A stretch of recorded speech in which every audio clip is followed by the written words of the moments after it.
Hey everyone, it's Aaron. Big news, Gavin Newsom has managed to survive the California Governor recall election. This was something that was kind of a saga in the media over the last few months and really the bulk of this year due to a lot of his missteps over the last 18 months. The key thing that I want to break down for you in today's video is how he did it. He shaped conversations amongst parties, amongst people, and the perception of the voter's mind how he wanted and not on the things that drove him to even be put on a recall ballot in the first place. This is a very important and very powerful thing you can do called managing the conversation, and it's at anyone's disposal.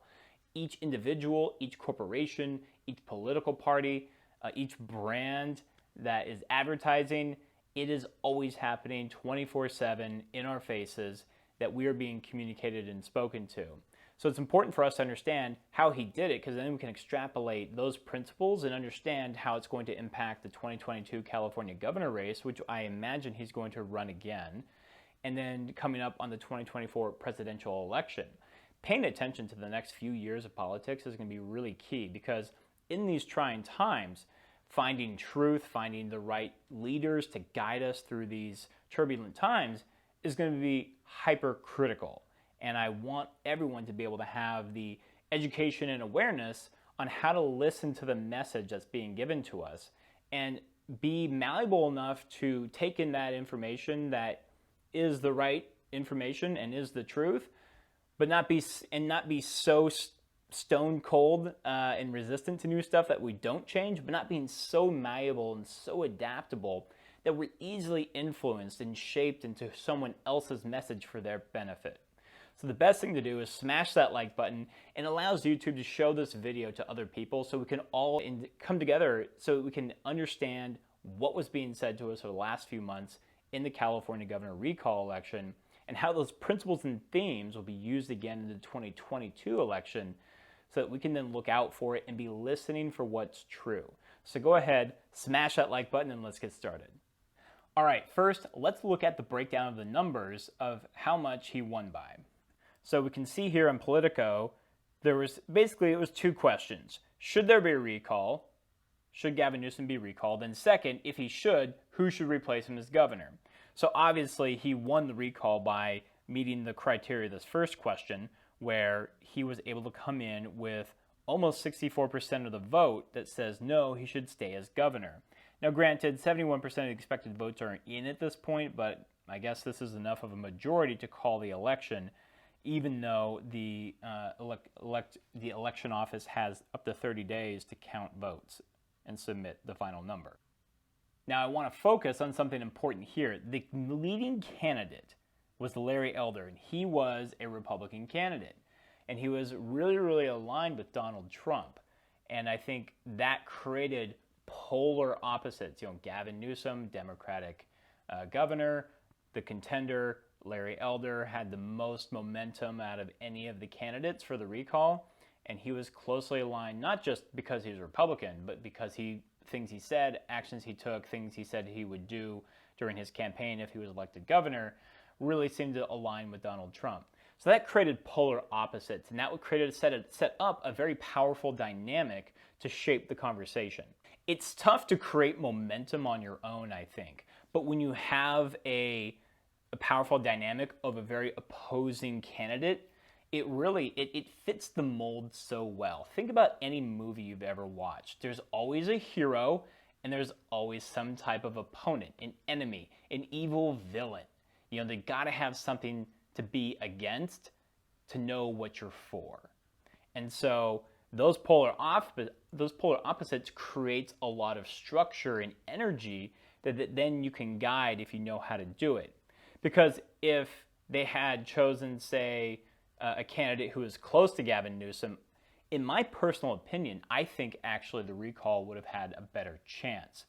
And I'll get to that why, but the reason why is if they chose a candidate who was a bit more moderate and not so extremely right-wing, they would have had a better chance to talk about the real issues, as opposed to what the conversation evolved into, which is, hey, I'm Gavin Newsom, I'm a Democrat, don't vote for Larry Elder because he's basically like Donald Trump. What happened in the California recall appears to be basically a micro version of the 2020 presidential election. And so using some of that same rhetoric, same positioning, and same power dynamics or positioning dynamics, I think is basically how they won, because everyone's worried about 2024 and will Trump reemerge. And so he's like the villain that's going to come in, you know, like the second movie. And in the first movie, you do foreshadowing to it. And so I think they used a lot of that. So let's take a look at this very interesting article, which details 4 key crucial lessons from the recall being snubbed and Gavin Newsom staying in office. Democrats are breathing easier on Wednesday after California Governor Gavin Newsom handily survived a Republican attempt to oust him through a recall election. With midterm elections looming next year that will determine which party controls the U.S. Congress, there are 4 takeaways. So this is still king. Newsom's aggressive approach towards containing this was the main driver behind the recall movement. But ironically, it also seems to be the main reason he survived. You know, he got put on the ballot for a recall because of his missteps in the last 18 months handling that and having a lot of lockdowns. But then there's enough fear about this still that people wanted to keep him in office, it seems. Let's continue. So because 1/3 of voters said this was their top concern, more than any other issue, it looks like people voted for him again. Now, as we have this continuing across the country, Newsom was able to draw a sharp contrast between such states as California, which had adopted sweeping mitigation measures, and Republican-run states, such as Florida and Texas, that have resisted them. So again, this is what I was talking about, creating those polar opposites. You need to have an opponent. You need to have an enemy, something that's not you, that you can say, hey, it's us against them, that, or it. This is what I'm talking about in managing the conversation, especially if you're on the ropes as a politician. You got to have an enemy, and it has to be a tangible enemy, something you can point to. And in this case, it was other states, typically red states. Let's continue. So we know that he used Texas and Florida as that example. And that's what I was saying earlier. You know, it was like a mini version of the 2020 presidential election. Newsom nationalized the election, turning it into a test of Democratic versus Republican policies. He spent much of the closing days of his campaign railing against the actions of Republican-led states such as Texas, which recently enacted laws restricting abortion, curtailing voting access, and expanding gun rights, and also opposing some of the measures that he has enacted in California. So in both New Jersey and Virginia, the only 2 states with gubernatorial elections this year, gubernatorial as in governor elections, both Democratic candidates are proposing much stronger requirements to manage this and casting their opponents as out of step with the American public. So again, the more extreme, the more leverage that you have to win basically an argument, a conversation, to win this dialogue. Now, California's recall is a little atypical. You know, Newsom did have a huge advantage coming into it, and also Democrats do outnumber Republicans in the state 2-1. Moreover, the recall process was conducted largely by mail, and did not follow the contours of a normal election. So it's interesting, it begs the question, if there wasn't a recall and all that same pent-up frustration and demand for Gavin Newsom to be ousted, would that have carried over to 2022? And would he have been beaten fair and square in a normal gubernatorial election? But that didn't happen, a recall happened, and it's kind of like, you know, it's like almost like Game of Thrones. There's been times, or any sort of movie where there's some sort of community or person who's in power, and there's a failed coup attempt, you know, and not to say that the recall was a coup, but, you know, there's an attempt on transferring that power to somebody else, and then that party fails, that individual fails, it almost strengthens the one that survived. So in politics, I guess, what doesn't kill you only makes you stronger. Let's continue. So Trumpism looms large. This is the other big lesson. So Newsom also benefited from the rise of Elder as his primary foil in the election. With his history of taking controversial conservative opinions on his radio show and his steadfast support of Republican former President Donald Trump, Elder made himself an easy target. And again, that's that villain that you got to have to go against and rally around those to support you. And so as the recall election approached, Newsom and his allies began to frequently invoke Trump, who lost to Democratic President Joe Biden in California last year by nearly 30 percentage points. And of course, California has historically been a blue state in every single election. Now, here is a fascinating quote. Raphael Sonnenschein, a political scientist from California State University in Los Angeles, said Newsom successfully framed the election to be about national Republicans and Trump rather than his own record. If you run against yourself, you're going to lose. So for Republicans, the election illustrated the dangers of having polarizing pro-Trump contenders in competitive states and districts where moderates, independents, and suburban voters will be decisive. This may be a lesson that carries over to Republicans nominating elections next year, when a host of Trump allies and candidates endorsed by him will challenge more centrist politicians. Republicans can certainly squander potential opportunities with unsatisfactory candidate selection, said Chris Stierwalt, a Republican analyst with the American Enterprise Institute, which is a think tank in Washington.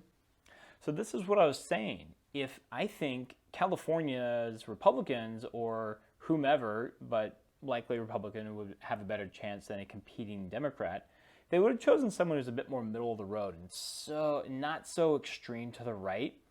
That less polarization would have brought him closer to the incumbent, Gavin Newsom, which then I think would have allowed the voter populace and the opposing party to focus on the issues, to focus on the facts, which we'll get into in a moment. But the main things that caused Gavin Newsom to even be put on the ballot were hardly even discussed, I think, in the grand scheme when Gavin spoke to the voters. You know, he wasn't necessarily trying to defend the accusations. I think he just completely ignored them and was like, no, look over here. It's either me or the equivalent of Donald Trump will be reelected. And if you're a true blue-blooded Democrat in California, I'm a Democratic governor. Yes, I've had some mistakes, sure. And I don't know if he even said that, but if you want to vote within party lines and avoid the other side winning, this became about keep me in because I'm not the other side. It didn't become about effectiveness, which is, a big struggle that I have with politics, which is it's never about effectiveness. If this were a company and Gavin was CEO, the board would have ousted him a long time ago and replaced him. But politics is not a corporation, unfortunately, even though there's a lot of money flowing around like a corporation. And so really it comes down to, can you manage the conversation and convince others that the threat of whoever's going to replace you is bigger than the issues you're causing or the areas that you're falling short in. It's all about future fear as opposed to current known losses. Remember, humans are notoriously loss adverse. We all know that psychology from the stock market and advertising, things like that, people are more afraid to lose. And that pain, that emotional, physiological register is sometimes they say 2 times greater than the thrill you would get of winning or gaining. So humans are loss averse and they focus on fear. So when you use that, unfortunately, it works. The next big lesson was turning out the base. The largest concern among Democrats heading into the recall was that energized Republicans would vote in droves while their own voters would neglect to show up in an off-year special election. But Newsom and his allies appeared to have successfully alarmed Democrats enough to come out. Again, alarm. He scared them to get to the polls. That should serve as an example for Democrats at the national level, hint, hint, presidential election 2024, who at times have focused more on reaching swing voters than turning out their base in state elections. So that's an interesting thing. If you think about it from a business perspective, you always want to acquire new customers, sure, but it's always more expensive to acquire a new customer, and it's better to retain an existing customer or upsell or sell more to an existing customer.